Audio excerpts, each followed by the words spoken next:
Okay. Slight change of plans. Nephew's over again, and me and I had to once again do that experiment I was planning later in the month. But I also have something else come up that can make up for it.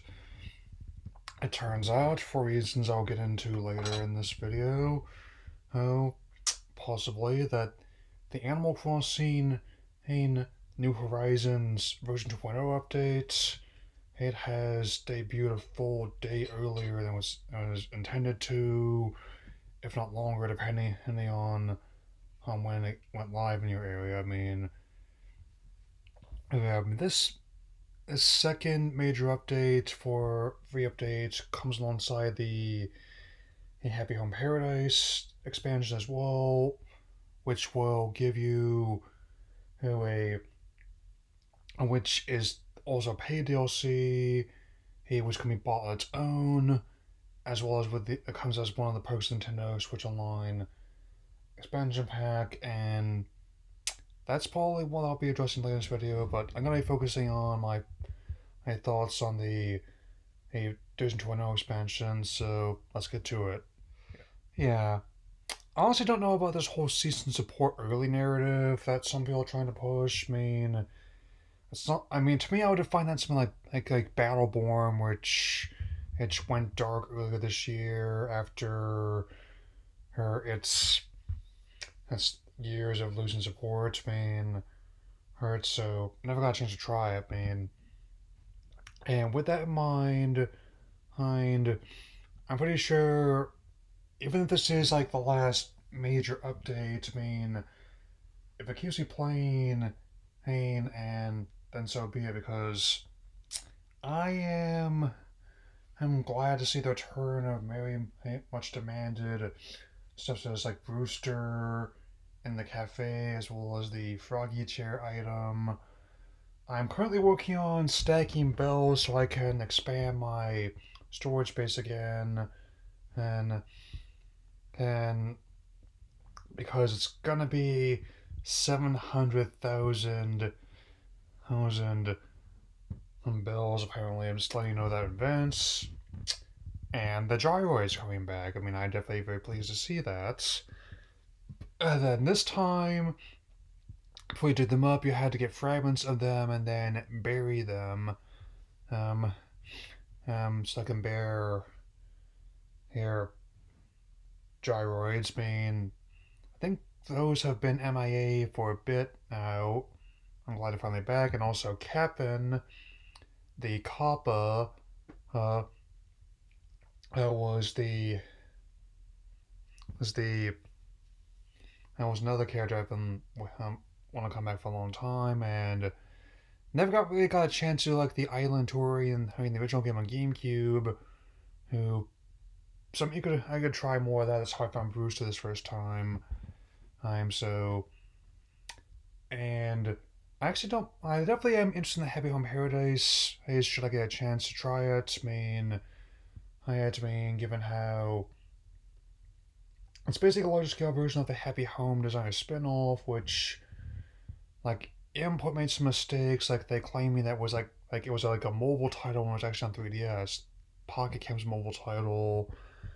It's also going to be part of another what I'll be addressing hack, whereas as this news we will receive the details of the of the other details revealed that day, much like the whole new Pokemon Snap, Pokemon Unite dichotomy last year, were not.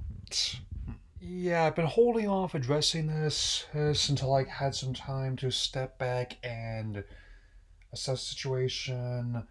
And oh yeah, I'm definitely glad I did, and even more glad I did not opt into the expansion pack right away.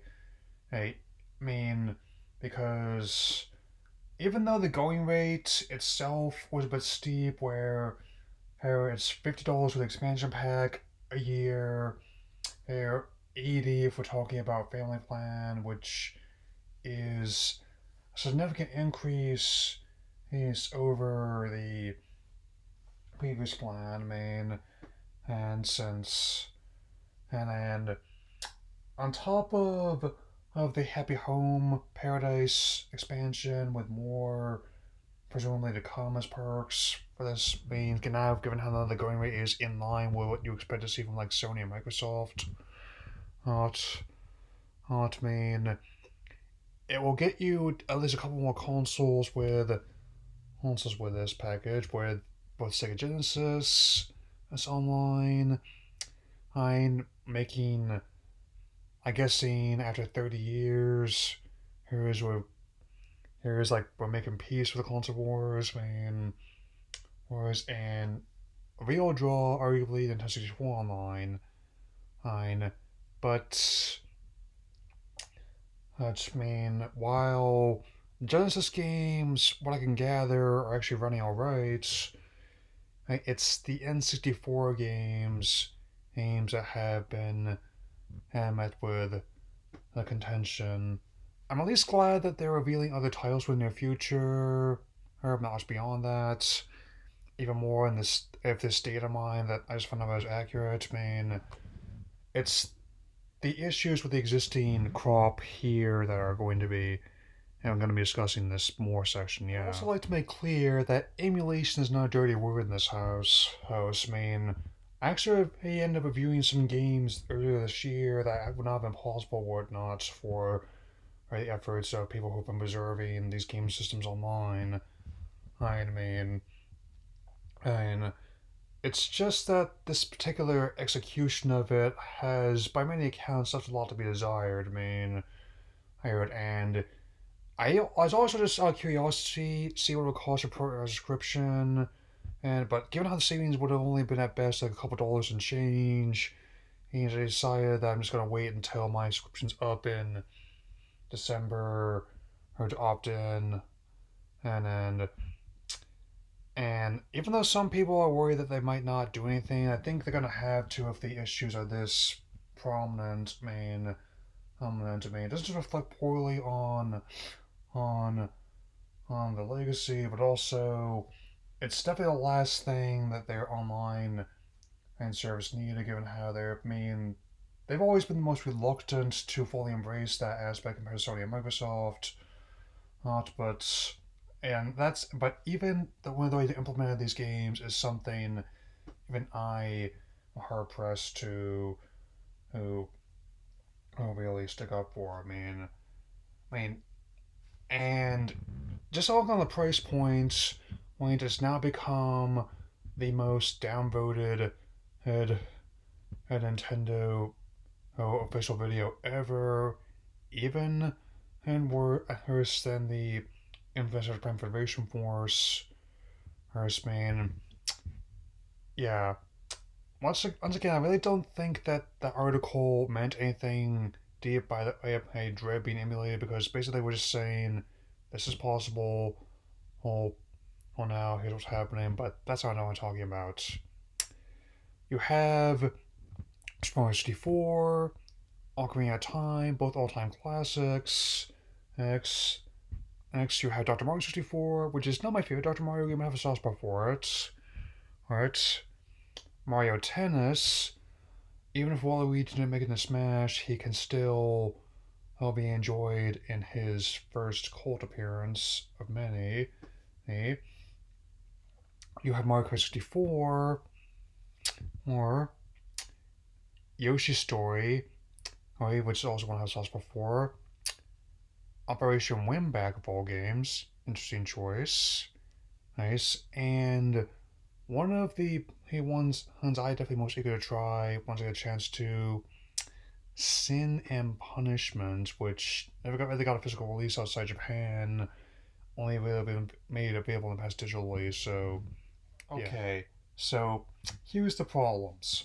Like lots of small ones I've been seeing have been noticing input lag, which people claim to make the jump. Well, okay, but that's not the issue. If there's like a full second delay between when you push the button and the character jumps, that's really not good. It's not so bad when you're exploring, like say Peach's Castle, just like the Kokiri Village. But when you're actually in a more intensive part of the game, it can definitely mean the difference between victory and defeat. it's and and I'm not and even and removing fan efforts from the equation, and other games on the system have been optimized pretty well for it. It's not just the fact that the Switch is physically more powerful than 64 was, but rather the N64 chipset had very specific conditions and that need to be replicated, or they're talking hardware and software. I mean, even someone who is not really an expert in the matter, no, even I know those are basically two different sizes. Like how, and even though Mario 64 is the same version that came on the All Stars Collection last year, for some odd reason it doesn't perform as well. I mean, how Mario 64 it has problems with the online multiplayer, which is meant to be one of the big draws. Especially if you're racing with someone in other countries. I mean, I mostly play single player titles on the NES and Super NES online, so my connection tends to be pretty stable for that. But if there are more games that are going to be factoring that in, that's really not going to be good, man. I mean, another problem is that you cannot remap the controls on the gamepad, which is pretty awkward given how the way they've laid them out. There are issues with it, which is in stark contrast to the Wii U, which all the systems underperformance still let you map the buttons to any part of the system you want. Like my N64 titles on that one, on I put the C buttons on the right stick because which is how I just had with the left stick being like the one analog stick. It was that one. I mean, and I'm speaking the best I can for this, and it's like that's definitely one thing I hope that he can address, given how there's still supply issues with the official N64 controller replica, which costs about the same as the N-Pack itself does. Speaking of which, there's also issues of not having like memory pack support, which is kind of major. Not so much for games that had saved the data on the cartridge itself, like most 64 Ocarina of Time, but kind of serious for games like Winback that needed the pack, or they had this problem for a while. Mario 64 not be able to have the ghost data replicated, even though fan efforts have been able to. I mean, I think it does also doesn't help that often. There's like a buffer between. It feels like often there's like a buffer between the audience and and the and the company, especially given the circumstances where they get information sent their way, but they're not sending it back in return. I mean, and since and there's also problems with visuals. I mean, where some even point out it somehow looks worse than the Wii U port, which is not an ideal version. And again, I don't have as much an issue with frame rate if it stays consistent. And I'd be willing to keep playing in Ocarina until I'm in a rest time, if not longer. But it's definitely not. So this is definitely a bit of a problem, I would say. I mean, I'm one of those people that's not against the idea, but the way they're implementing it at this stage has issues. It was mean, and and for those of people who aren't experiencing these issues, that's all well and good, but this is definitely not a good look if they can't get these titles, many of which are ones that they developed themselves or published themselves, to work in a stable fashion for all the people who would be opting in every a, a single time. This is a bad beat, and people keep claiming that we're paying for this, and I'm all like, nope. I am not going to be doing this until Christmas time. I'm. I can only hope that they'll work on something or start to smooth things out a bit more, especially with more titles coming. I mean, I mean, they have not given a date for the next wave yet. So if this is the situation, and as at this time, it's mostly gonna happen when I least expect it. I mean, that sense. I mean, I'm at least glad that the option is there, but that the implementation of it, I mean, is kind of odd. And that's also another reason why this whole idea of a Netflix for gaming is unless Netflix themselves can work it out, is something kind of a pipe dream. Like a movie or TV show who, no matter which format I want to watch it on, be it digitally, on DVD, Blu-ray,